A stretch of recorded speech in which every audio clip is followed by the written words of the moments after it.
Dave Mustaine was recently asked by Metal Hammer to share his thoughts on the latest Metallica album Hardwired to Self-Destruct. The frontman noted, "I've always been able to appreciate the talent in Metallica. Every band has its strengths and its weaknesses. Personally, from everything I've heard so far, I think the new album is a good one. I hear that a lot of people have been making comments about Kirk Hammett and Rob Trujillo not writing anything on it. But sometimes that's just unavoidable. I guess I would have loved more writing from both those guys, because I loved Infectious grooves and Suicidal Tendencies, and I always loved the lines Kirk wrote with Exodus, but that's the way the cookie crumbles when you're in the studio. The best songs make the cut. Everyone wants to pick the best things. When it comes down to critiquing production stuff, it's kind of a personal thing. One man's trash is another man's treasure. For example, I know a lot of people really dig Rick Rubin and the way that he produces stuff. While I respect Rick tremendously, I do think that what he does with bands like The Cult really works, and then when he does stuff with metal bands it doesn't necessarily translate in the same way. Hardwired is definitely a different sounding record than, for example, Saint Anger, and it sounds pretty good to me. I know it took him 8 years to make this record, so I'm glad for them that people are digging it. It's a small community, you know? What did you think about Metallica's Hardwired to Self-Destruct? Tell us in the comments below. There has always been controversy over who is, or was the best Megadeth guitarist, but with Mustaine he is pretty clued up on it, as he ranked them all in a tweet not so long ago.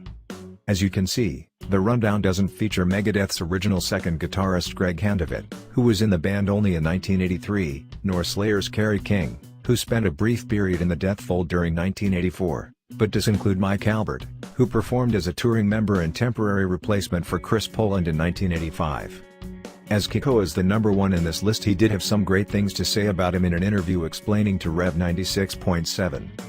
"I've been really fortunate to play with many great guitar players, but Kiko, every day, it's just a new experience seeing how deep his knowledge of playing is.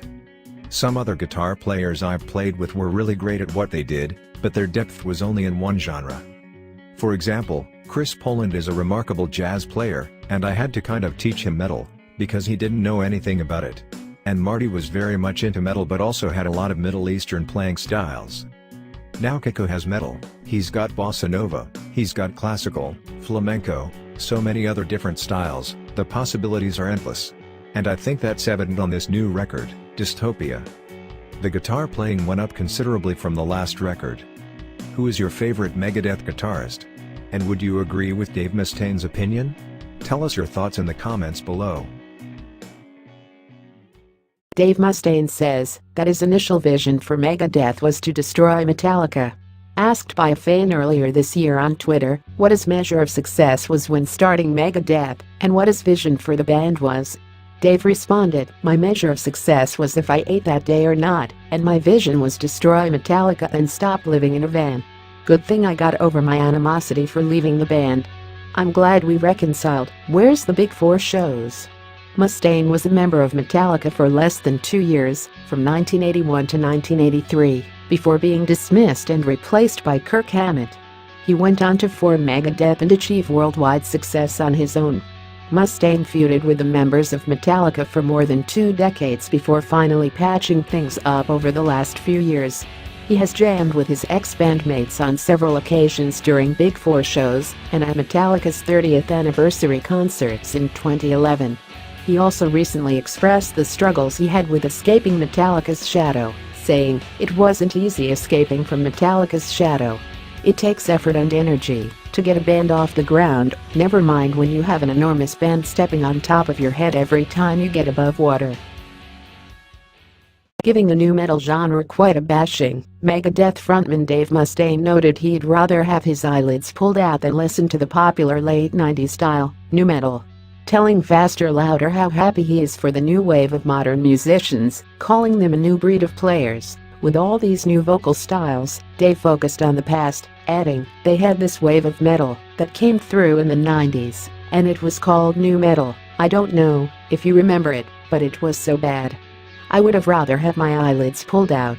Asked if it's Limp Bizkit and Linkin Park he's talking about, Mustaine explained, No, I can't even remember their names.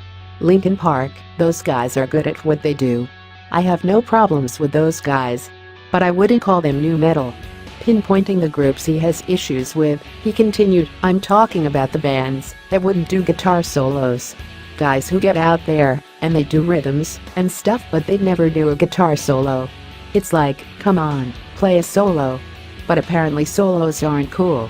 It's just funny, because I come from the school of AC/DC and Led Zeppelin, and man, the riff had to be kick-ass, the lyrics had to make sense, and when it was time for the solo had to rip your face off, Dave said. And hey, I may not be part of the family anymore, right at the forefront, but I'm the crazy uncle.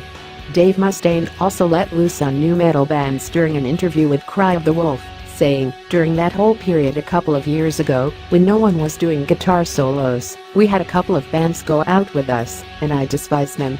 And the reason they went out with us was because the label said you need to do this. That was the worst part of my career during that whole nu metal thing. You know, there were no solos, because the guitar players weren't good enough to do solos." In an interview with the self-proclaimed libertarian Alex Jones on Infowars.com, Megadeth's Dave Mustaine opened up about his thoughts on playing with satanic bands. Dave Mustaine, a born Christian, talked about setting the ground rules on who he would or would not share the stage with. According to him, he said, "If I do play, there's certain things I kind of want to veer away from. I don't want to play with any satanic bands." He narrowed it down a bit further, saying, "I'll play with bands that have darkness in them, because we all have a little darkness in us. Or we wouldn't be human. But guys that are confessed Satanists, I don't really have time for that. I can control my emotions, because I know it's not the sinners, it's the sin." He also talked about his refusal to share the stage with the openly satanic Swedish metal act Dissection at an Israeli festival back in 2005, saying, "The truth of the matter is that when I first had gotten, my life back in order back in 2002, I had made some changes. I had a severe injury to my arm, and when my career had stopped, it made me really take a hard, sideways look at everything. And I figured, you know what, just for now, because I don't really know a lot about what I'm doing, I want to make sure that I don't play with any bands that have junkies in them, because I can't be around, guys that are doing heroin because of the temptation. Mm-hmm. And because, I'm trying to have something in my life that is a power greater than myself, so that I'll get myself back in shape. And I don't want to be hanging around with guys that are going to, be dangerous for me spiritually, because I had just decided that, I was going to start following a spiritual path. I figured, I don't want to go back, because I was into witchcraft and black magic and everything like that, so I know about that stuff, and I figured, I'm just going to try and avoid that stuff. Never said that I hated anybody, just didn't want to play with them, and I was so curious to see the poster for the concert, because it was written in the Hebrew font, or script, whatever you call it, and then I saw the band Dissection, and I thought, well, that's a cool name, and I looked it up, and I went, uh-oh. So I told the promoter, I said, look, we can't play. We're not going to play that festival. I never said kick them off. Well, yeah, of course, yeah. That was the promoter's mistake. The promoter kicked them off. And it's hard enough as it is in music to get concerts, so I would never kick a band off one of my shows.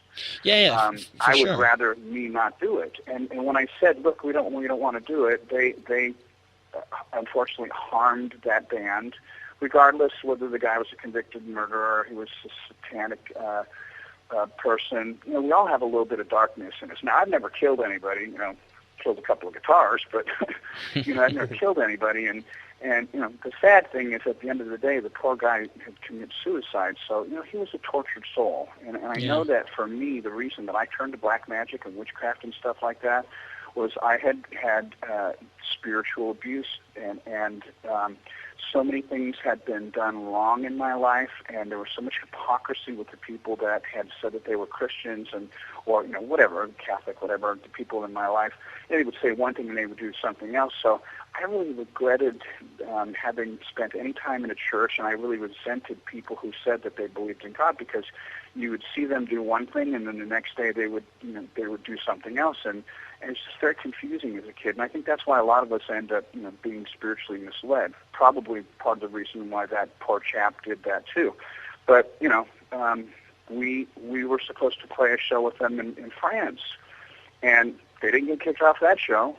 You know, a lot of stuff went around about another band that had a name that, you know, was kind of offensive to me. But, you know, that's a personal thing. It has nothing to do with their band, their quality of music. Yeah, but you can expect the producer of a show to cancel Megadeth when it's standing like right opposed to Dissection or Rotting Christ, because like those are little bands and Megadeth is, you know, that's a Megadeth. Huge band that's Megadeth, you know. So I know, but guys, what you got to understand is my heart for those guys has nothing to do. You know, my decision not to play with them doesn't have anything to do with their value and worth as people, because I'm sure they're probably really great people. Sometimes we name our band stuff to get a reaction out of people, and it's not really who or what we are. And, you know, there are bummers, and there are consequences. Naming Megadeth, I can't even tell you how offensive it was. There's a huge radio station in Los Angeles called KLOS. And we had done a song, and after the song was over, they go, and that was a cover of an old Alice Cooper song. Coming up next, they didn't even say our name. Mm-hmm. They wouldn't say Megadeth on the radio. So, it has nothing to do with the person's worth or anything like that, because I believe we're all valuable, and you know, it's just a personal preference that I had at the time. I've learned a lot more now. So, you know, if the opportunity came up to play with bands that were contrary to what my personal, political, spiritual, or any kind of moral values that I have, you know, that's something between me and my relationship with God, and you know, I don't push that on anybody anymore. At the beginning, you know, I didn't know, and I wanted to play it safe. And I think that anybody who would judge me and say, oh, well, you know what, Dave made a huge mistake. He just joined a new club, and he didn't know all the rules, so instead of breaking the rules, he said, fuck you to everybody. That's not me, man. I like to do things right. So I played it safe. I learned a lot about it, and I've opened my mind up to it. Dave Mustaine shared his thoughts on Meshuggah after getting to hear the band a bit more often during ongoing joint tour with Megadeth, telling Cat Rock, "They're really exciting. It's not even because the drumming is so complicated, really it's just 4/4 timing the majority of the time. But the way the songs are, and how unique they are, they take on a characteristic of their own. You could so easily get lost trying to follow. What do they call that? Algebra metal or something like that? All these timings and stuff like that. You know, the stuff I listened to growing up, the new wave of British heavy metal. It was straightforward riffing like AC/DC. And then going into Priest and Maiden, and then getting into heavier stuff, Motorhead, Diamond Head, Merciful Fate, everything was straightforward.